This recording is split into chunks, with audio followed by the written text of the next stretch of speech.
안녕하십니까. 휘서쌤의 원장 이영곤입니다. 이번 시간에는 그 GMAT 포커스 에디션에 대해서 조금 여러 가지 사항들, 특히나 어떻게 점수를 만들지, 그리고 어떻게 준비하면 좋을지, 언제 체크하면 좋을지, 그리고 이 점수를 어디 활용할 수 있는지 등 우리가 GMAT 포커스 에디션에 궁금해하는 모든 것들을 한번 제가 설명드려 볼까 합니다. 자, 우선 이 테스트는요. 총 3가지 영역으로 구분이 되어 있고 전체 시간으로는 한 2시간 15분 정도 진행이 돼요. GMAT 시험에 너무 좋은 점은 시험이 매일 있어요. 저희 서울 시험장에는 화요일부터 토요일까지 시험이 구성이 돼 있고 그게 다 차면 일요일 또는 월요일도 가끔 열어주는 경우들이 있어가지고 슬롯이 없어서 못 보는 케이스 없고요. 그리고 바쁜 직장인분들이 일정 잡기가 편할 거예요. 내가 좀 가능한 시간대가 거의 대부분 다 되어 있다 보니까 골라가지고 신청하실 수 있어서 좀 편하게 시험 보실 수 있고 홈 에디션도 가능해요. 집에서도 볼 수 있긴 한데 보안 이슈 때문에 조금 타이트하게 프록터들이 개입해서 감독을 하다 보니까 가능하면 오프라인 시험장 가서 보시기를 권해드립니다. 시험은 크게 3가지 과목으로 구성이 되어 있고 우리가 매스라고 불리우는 퀀트 영역이 21문제 45분 동안 시간이 주어지고요. 그 다음에 CR 크리티컬 리즈닝하고 리딩 컴프레hension으로 되어 있는 버벌 섹션이 23문제로 똑같이 45분, 그리고 데이터 인사이트라는 GMAT에만 있는 좀 독특한 유형인데 한국에서 엑셀 많이 써보시는 분들은 오히려 편할 거예요. 이렇게 표 보고 거기서 뭔가 골라가지고 답을 찾는 형태의 테스트이기 때문에 수리적 능력이 조금 뛰어나고 언어에 읽어내는 능력만 있으면 충분히 잘 볼 수 있는 테스트도 20문제가 45분 동안 진행이 됩니다. 그래서 이 3개 과목들이 합쳐서 총 805점 만점으로 점수는 계산이 될 거고 전체 시험 시간은 한 2시간 15분 정도 진행이 되고요. 3과목 중간에 한 번 딱 10분 동안 쉬는 시간은 주어지게 됩니다. 그리고 요 시험이 여러 번 시험 보셔도 최근에 바뀐 개정에서는 내가 가장 잘 본 하나 스코어만 학교에 보내게 돼 있다 보니까 시험 보는 거에서 결과가 조금 안 좋게 나오는 거 흔하게 부담 가지실 필요도 없을 것 같아요. 자, 그러면 이 GMAT 시험을 어떻게 활용할 수 있는지 보겠습니다.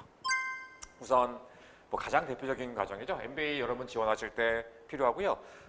하버드, 워튼 같은 탑스쿨들은 물론이고 MBA 과정이 그리고 그냥 레귤러 1년 오고 2년짜리 과정도 있지만 대학 학부 4년 차일 때 지원할 수 있는 디퍼드 MBA라거나 이런 여러 가지 또 EMBA도 지원할 때 써먹을 수 있어서 그런 경영학 석사 과정이 좀 필요하신 분들한테는 제일 기본 테스트이긴 하고요. 그 다음에 의외로 정책학에도 꽤 많이 써요. 그래서 하버드 케네디 스쿨이나 조지타운에 콜롬비아에 있는 이런 과정들에 지원하시는 분들 많이 보시는 편이고 재밌는 게 정책학 쪽이 오히려 수학을 좀 많이 보는 편이거든요. 그래서 전체 스코어도 중요하지만 여기 만약 생각 있으시면 GMAT 점수 잘 받으시면 합격 가능해요. 저희 예전에는 올드 버전 GMAT은 내가 봤던 성적표가 다 갔었었는데 그 당시 저희 학생 중 한 분이 하버드 케네디 스쿨 붙었는데 총점은 좀 낮았는데 보내진 모든 학생 중 하나였거든요.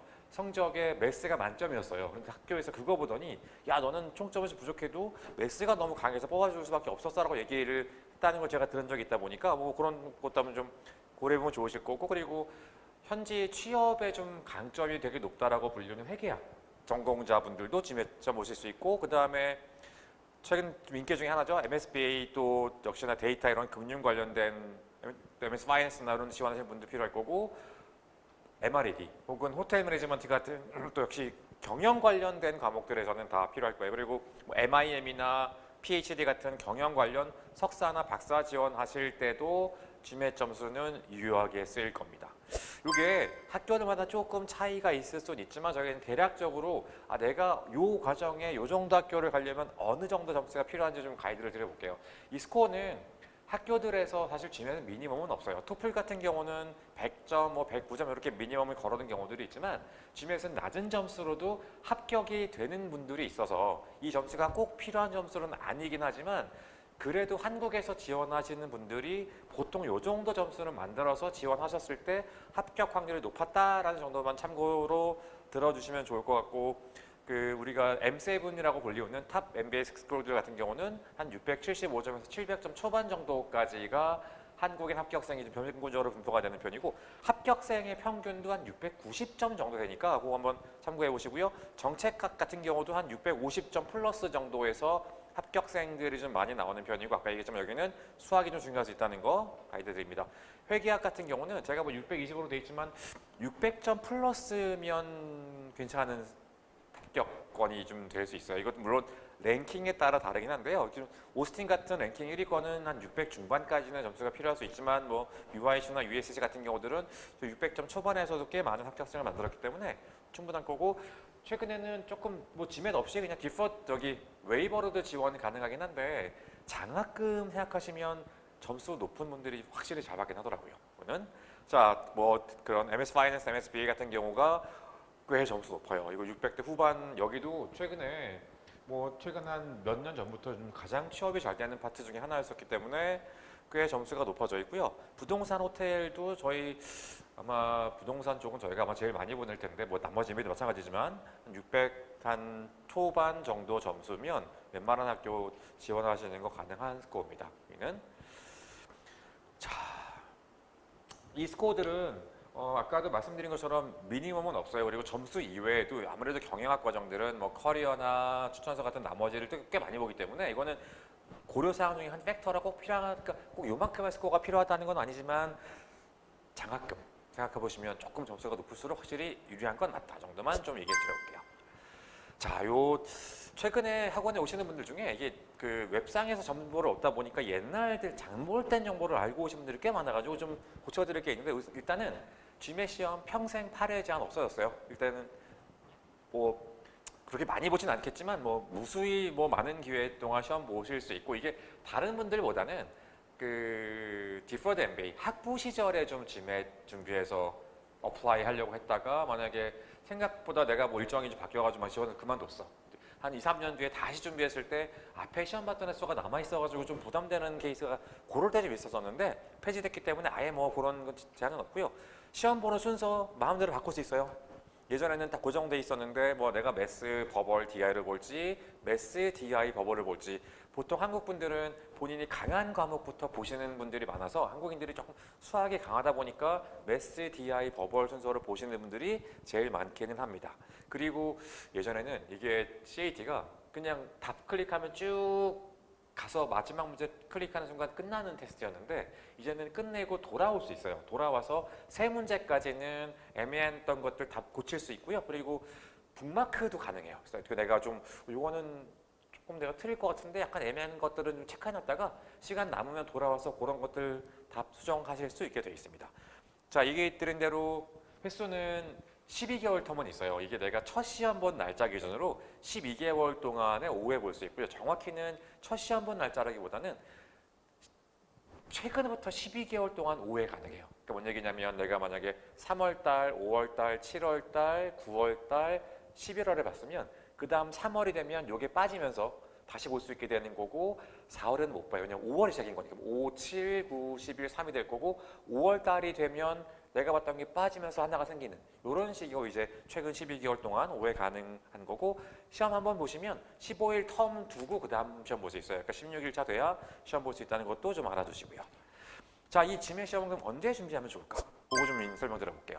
제일 일단 이 시험의 장점은 유효기간이 5년입니다. 시험 보시면 지원 시점까지 5년 동안은 뭐 일찍 본 거라고 해서 학교에서 조금 뭔가 디메리트는 전혀 없어요. 전혀 그런 차별 없기 때문에 뭐 제 생각에는 좀 빨리 준비하시는 게 어떨까 싶어요. 내가 결국은 유학을 갈 생각이 있으시면 학부 때 혹은 대학원 때 공부하는 그 시기가 확실히 좀 공부 효율이 높은 편이에요. 혹은 직장 초년기에 아무래도 뭐 그때도 바쁘긴 하지만 이게 내가 레벨이 올라갈수록 회사 업무 양이 늘면 공부 시간도 떨어질 거고 나이 한 살 한 살 들 때마다 학업 효율도가 떨어지는 건 당연한 얘기니까 조금 일찍 준비하시면 어떨까 싶어요. 이게 얘기 드린 대로 5년 동안 유효하다 보니까 좀 미리 준비하실 수 있으면 좋고요. 평균 시작하시면 뭐 개인마다 차이는 있지만 고득점을 만드는데 저희 학원생들 한 4달에서 5달 정도는 필요한 것 같아요. 그래서 만약에 내가 이번에 준비해서 지원하고 싶어 그러면 이제 학교마다 지원 시기가 있겠죠. 대부분은 9월달이 혹은 10월달이 라운드 1인 학교들이 많고요.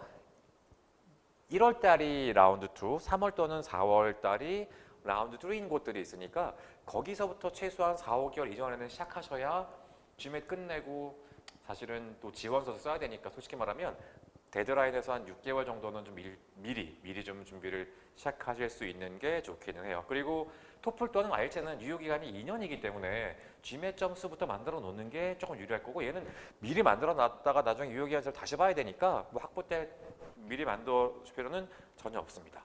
또 이 시험 점수 미리 만들면 장점이, 나는 숙제 하나 끝났잖아요. 이제 뭐 정말 열심히 일하시고 개인 활동하고 이런 봉사활동 같은 사회적인 활동들 많이 해서 내 레주메나 내 에세이 좀 거리들 만드는 거 더 집중할 수 있고, 나중에 되면 딱 지원 시기에는 진짜 또 다른 게임들, 에세이 쓰는 거나 인터뷰하는 최근에 좀 비중 높아진 이런 부분들에 내 모든 시간을 투자해서 다른 지원자들에 비해서 나의 경쟁력을 좀 한 단계 높일 수 있도록 하실 수 있는 좀 장점도 있으니까 생각이 드시면 저는 무조건 일찍 시작하는 게 좋다고 생각됩니다.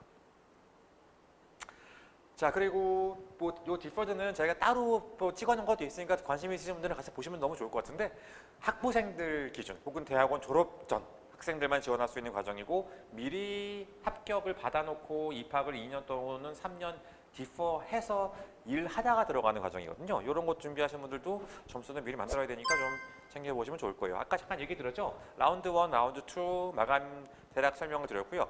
이게 뭐랄까, 조금 두 개 라운드가 좀 차별성은 있어요. 이게 라운드 2는 거의 모든 학교에서 선발 인원은 가장 많습니다. 대신에 지원자는 월등히 많아요. 그래서 확률로 따지자면 라운드 1의 확률이 조금 더 높을 거예요. 그리고 모든 학교들의 장학금 예산이 정해져 있다 보니까 이게 라운드 1에 괜찮은 지원자가 와서 딴 학교 못 가게 하려고 묶어두려고 장학금을 야, 너 얼마씩 줄게라고 다 써버리면 라운드 2에 괜찮은 지원자가 와도 이거를 마음껏 활용 못할 수 있다 보니, 내가 장학금도 좀 생각이 있으신 분들은 조금 더 라운드 1에 지원하는 게 맞을 거고요. 근데 저희가 매년 보면 이게 라운드 1, 2보다는 내가 얼마나 잘 준비가 돼 있냐가 더 큰 것 같아요. 그러니까 높지 않은 점수로 너무 급하게 쓴 에세이를 또 레주메를 가지고 급히 라운드 1에 내는 것보다는 내 패키지를 더 잘 만들고 더 경쟁력 있게 만들어서 꼭 높아진 퀄리티로 라운드 2에 지원하시는 게 훨씬 더 합격 확률에는 높고, 장학금도 뭐 아까 얘기했지만 슬라상에 조금 불이익은 있겠지만 내 패키지의 상대적 우위를 접하는 게 장학금 획득에는 또 유리한 측면도 있으니, 뭐 지금 만약에 생각하시는 분들 중에 이미 올해 9월, 10월에 라운드 1은 나는 좀 타이트한 것 같아 이시면 내년 1월에 라운드 2 계획 잡아놓고 좀 잘 준비해 보시면 이런 것들 가능할 수 있을 거예요. 자, 그러면 이제 뭐 이렇게 그 시험 우선 어떻게 좀 준비하면 좋을지 간략하게만 좀 얘기 드려볼게요. 저희 뭐 홈페이지 가서 보시면 각 과목들 샘플 강의도 있고 하니까 거기서 더 많은 정보들 얻어가시면 좋을 것 같고, 퀀트는 한국에서는 한 중3 정도 수리 내용이에요. 근데 이제 얘는 원하는 게 그 중3 정도 수학을 체크하는 게 아니고 그 스킬들을 활용해서 지원자의 수리적 감각과 러지컬 띵킹 능력을 체크하는 테스트인데 매우 재밌어요. 해보시면 아마 야, 이렇게 수학 재밌게 할 수 있구나 느껴 보실 수 있을 거예요. 언어 영역도 마찬가지인데 CR은 말 그대로 크리티컬 리즈닝 하는 거예요. 이런 전제에서 이런 결론이 났을 때 이 점핑된 그 논리에는 어떤 게 들어가는 게 제일 맞아 같은 사고력을 체크하는 문제들과, RC도 진짜 글을 읽는 거긴 하지만 토플 RC처럼 해석보다는 이게 어떻게 구조가 짜여져 있고 이 글 쓴 사람은 어떤 의도로 글을 썼는지 이런 것들을 잘 캐치해 보시면 쉽게 좀 점수를 만들 수 있을 거고, 데이터 역시나 그렇게 우리가 앞으로 계속 그렇죠. 이제는 필드에서 워낙 데이터를 많이 쓰다 보니 그런 거에 대한 기본 역량을 체크하는 과목이다 보니까 수리적 그리고 읽어낼 수 있는 언어 능력 베이스에 데이터 해석 능력을 갖춰지면 아마 충분히 잘 보실 수 있을 거예요.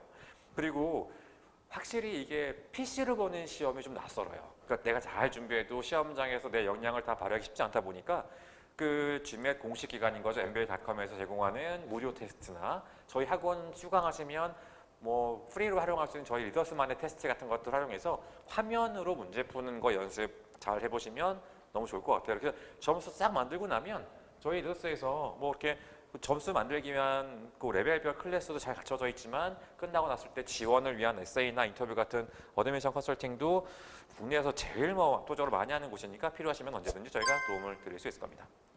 자, 그래서 좀 짧게 좀 GMAT에 대해서 핵심 포인트만 한번 정리해드려 봤는데 이제 좀 감이 오시나요? 네. 더 자세한 얘기는 저희 페이지에 오셔가지고 풀 버전 한번 보시면 좋을 것 같고, 어찌됐건 우리가 내가 어떤 목표로 준비하고 싶은지 어떤 과정을 가고 싶은지 한번 잘 생각해 보시고 나의 타겟 한번 체크해 보시면 요 정도 점수 했구나 좀 잡아가지고 좀 전략적으로 준비해 보시면 아직 라운드 2까지 시간이 있습니다. 지금 시작해도 충분히 지원하고 어드미션 만들 수 있으니까 한번 마음 한번 잘 먹어보도록 하시죠. 자, 뭐 언제든 궁금하신 거 있으면 대한민국 생각에 내지는 아시아 넘버원 저희 뭐 MBA나 MIM이나 이런 경영 관련 석사 같은 쪽 지원이 있어서는 GMAT 준비부터 시작해서 에세이 인터뷰까지 어드미션 모든 컨설팅 과정들 저희가 제공해 드리니까 내가 좀 나의 미래를 위해 더 좀 밝게 만들 꿈과 희망을 가지고 계신 분들이라면 언제든지 저희 홈페이지나 저희 데스크로 연락 주시면 개별적인 상담 잡아서 더 좀 퍼스널라이즈된 안내 해드릴 테니까 걱정하지 마시고 편하게 연락 주시기 바랍니다. 자, 그럼 또 저는 다음에 다른 또 새로운 소식 가지고 찾아뵙겠습니다. 감사합니다.